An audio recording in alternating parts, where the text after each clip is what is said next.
저번 시간에 문자열을 갖다가 그대로 렌더링을 해주는 방법을 봤었는데, 덕분에 우리는 이제 HTML을 그대로 읽어서 보내줄 때와 달리 스태틱하지 않고 다이나믹하게 데이터를 전달해 줄 수 있었습니다. 하지만 하이라이팅이 안 되고 너무너무 이 라우트가 커진다는 문제가 있었죠. 지금은 되게 작지만 애플 같은 사이트를 생각해 보시면 너무 커질 겁니다. 그거를 물론 함수로 어떻게 처리할 수도 있겠으나 그것보다는 좀 더 좋은 하이라이팅까지, 문법 교정까지 받을 수 있는 게 더 좋죠. 함수로 만든다 한들 이게 하이라이팅을 해주진 않으니까요. 그래서 템플릿 엔진이란 게 있다까지 봤는데, JSP라는 건 좀 많이 들어보셨을 것 같아요. PHP라든지 여기까지도 좀 유명합니다. ASP 이거는 이제 답넷이죠. 마이크로소프트 거고, PHP는 원래 좀 유명하고 자바 진영 거. 그리고 자바스크립트는 이제 EJS가 JSP랑 좀 비슷한 문법을 채택하고 있습니다. JSP, PHP, EJS 좀 셋 다 생김새가 비슷한 것 같아요. 그럼 EJS를 한번 사용을 해보겠습니다. 사용을 하면서 이게 어떻게 동작하고 어떤 이점이 있는지를 좀 보려고 합니다. 그럼 일단 npm install EJS를 설치해 주시면 됩니다. 참고로 이제 embedded JS 자바스크립트의 약자라고 해요. 자, 그러면은 이제 public 안에다가 views라는 폴더를 만들 겁니다. public 말고 public 바깥에다가 만들게요. public 바깥에다 views라고 하겠습니다. 이름을 view라고 짓는 거는 결국에는 이 HTML에 대한 거예요. 템플릿 엔진도 이렇게 생겼거든요. HTML과 거의 비슷한데, 잘 보면은 이 물고기 모양 있죠. 이 부분은 자바스크립트 코드가 들어갈 겁니다. 데이터가 들어갈 거예요. 데이터가 들어갈 거기 때문에 이 부분만 다 구멍이 뚫려 있는 상태라고 보면 됩니다. 저번에 비유로 말씀드렸던 there is table, 그럼 이 구멍을 채워야 되는 거죠. 바로 이 구멍들이 이겁니다. 그럼 이제 이 문장을 만들 때 A라든지 TH라든지 이런 관사를 넣어줄 수 있겠죠. 그래야 완성된 문장이 됩니다. 지금은 완성된 HTML이 아니에요. 아직 만들고 있는 HTML, 템플릿이라고 합니다. 템플릿. 뭔가 뼈대를 만들어 놓고 저희가 데이터를 직접 넣어야지 완성된 하나의 뭐 편지가 되기도 하고 문서가 되기도 하는 거죠. 템플릿이라고 하죠, 그걸. 그래서 이 템플릿 엔진이라는 거는 이 템플릿을 처리하는 엔진입니다. 자, 그러면 이제 어떤 식으로 동작하는지를 보려고 하는데요. 서버에서 클라이언트로부터 요청을 받습니다. 그러면 스태틱 파일 서버 같은 경우는 서버에 있는 파일을 그대로 읽어서 뭐 index html을 그대로 읽어서 그 내용을 돌려주는 게 스태틱 파일 서빙 하는 거고요. 그리고 저희가 동적으로 렌더링을 해줬던 거는 res.send 해가지고 여기다가 이런 식으로 변수명을 썼었죠. user name. 이거를 렌더링을 해서 구멍을 채워서 완성된 데이터, 뭐 x님 이런 걸 만들어서 결국에는 이것도 문자열을 내보내 준 거죠. 완성된 문자열. 이번에는 템플릿 엔진을 쓰게 될 텐데, 템플릿 엔진도 역시 HTML과 비슷한 EJS 파일을 가지고 있습니다. EJS 파일을 가지고 있다가 읽어와요, 서버가. 읽어오면 이런 구멍이 있는 거죠.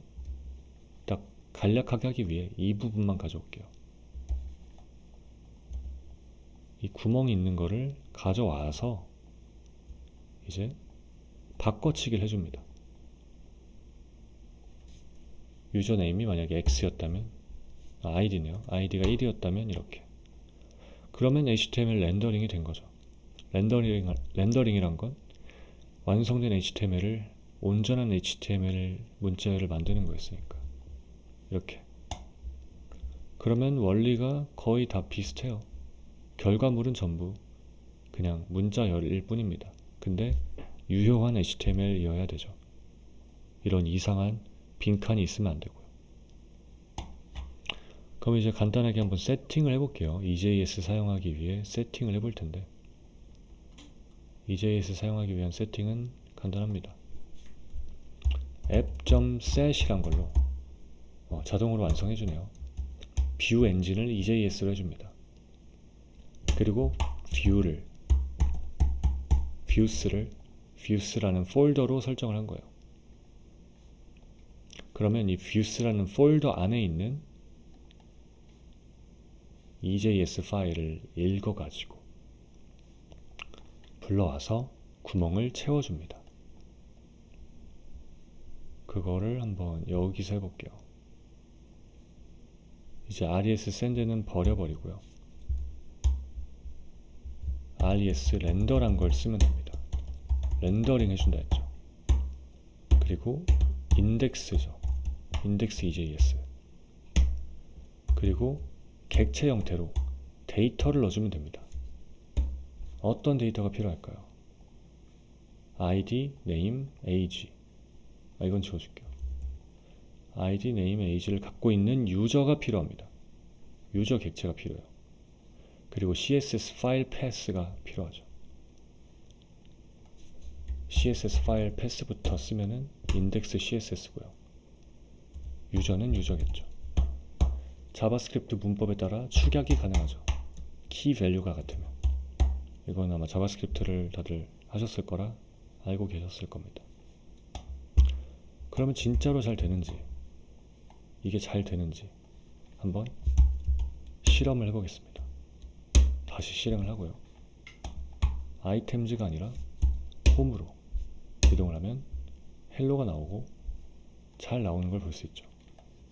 근데 이 헬로가 자꾸 알랄트로 뜨는 게 너무 방해되니까 알랄트가 아니라 콘솔 로그로 바꿔줄게요. 다시.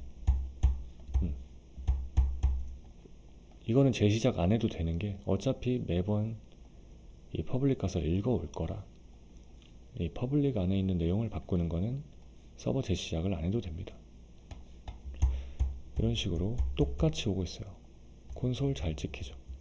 인덱스 1, 2에서 각각 잘 찍히고 있습니다.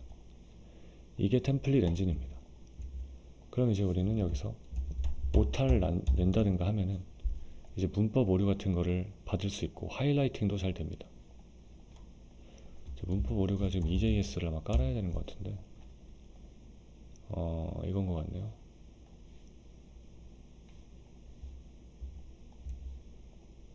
문법 오류까지는 안 내주나 보네요.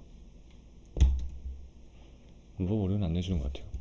어쨌든 이런 에밋 같은 거는 쓸 수 있습니다. h2 하면 바로 만들어주죠. 그리고 emit에 이런 기능이 있죠. ul, li 곱하기 3개. 이런 것도 HTML 작성을 훨씬 편하게 해주는 스니펫 같은 거거든요. 근데 문자열로 쓸 때는 이런 게 불가하죠. 그래서 훨씬 더 편하게 사용할 수 있습니다. 일단 하이라이팅이 된다는 게 매우 크죠. 하이라이팅이 안 되면 오타가 나도 찾기 힘드니까. 그리고 여기 2, 3이라고 바꾸면 여기도 바뀌죠. 이런 다양한 에디터 부가 기능들이 따라옵니다. 장점이 많죠. 거기다가 이거를 아까 함수로 쪼갰었는데 함수로 쪼개는 게 아니라 이런 식으로 쪼갤 수 있습니다. 헤더라고 해서 이제 이 부분만 잘라 볼게요. 이렇게.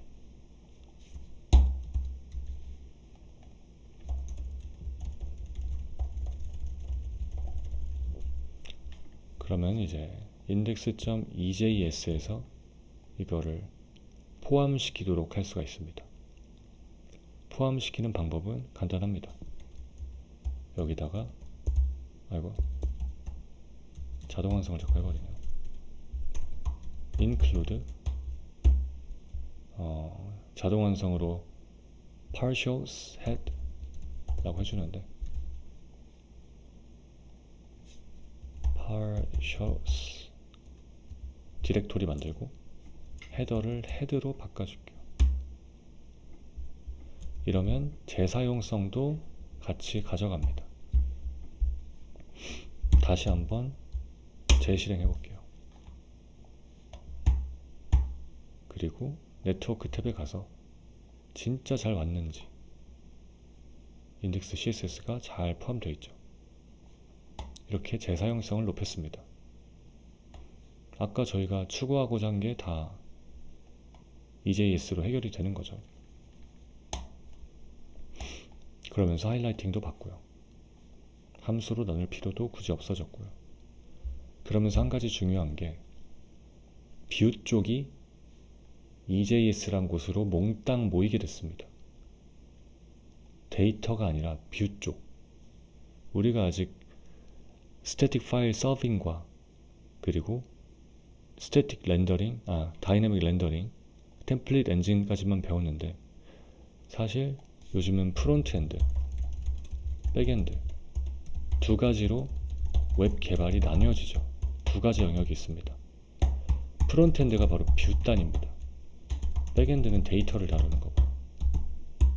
그래서 백엔드는 데이터베이스에 가서 데이터를 불러오고 가공해서 가공된 데이터를 프론트에 넘겨주죠. 그 프론트가 뷰라고도 불립니다. 그래서 뷰와 백엔드 쪽이 완전히 나뉘게 된 거예요. 백엔드를 이제 데이터, 비즈니스 로직 등으로 부릅니다. 그러면은 이제 뷰 쪽은 딱 이 부분만 보면 되고 인덱스라는 EJS 파일을 찾아가면 돼요.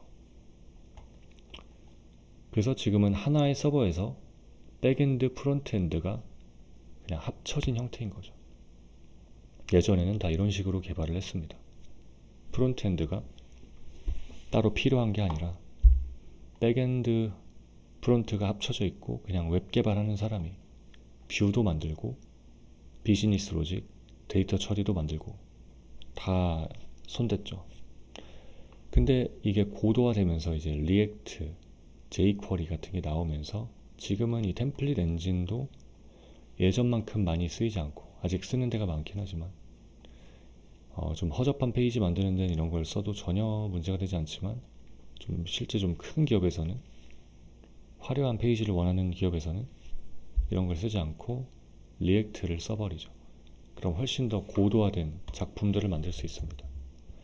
예를 들어 뭐 넷플릭스라든지 뭐 애플이 리액트를 쓴 것 같진 않은데 하여튼 이런 화려한 페이지들을 만들 수 있겠죠. 더 쉽고 빠르게. 그래서 리액트가 나오고 웹이 두 가지 영역으로 분사되게 된 겁니다. 결론은 이제 프론트엔드도 결국 서버가 필요하고 여러 가지 방식으로 프론트엔드를 다룰 수 있죠. HTML, 스태틱 파일 서빙, 그리고 다이나믹 렌더링을 그냥 문자 형태로 해주는 것과 템플릿 엔진까지 봤습니다. 그 다음이 이제 리액트인데 리액트까지는 만지지 않는 게 좋을 것 같아요.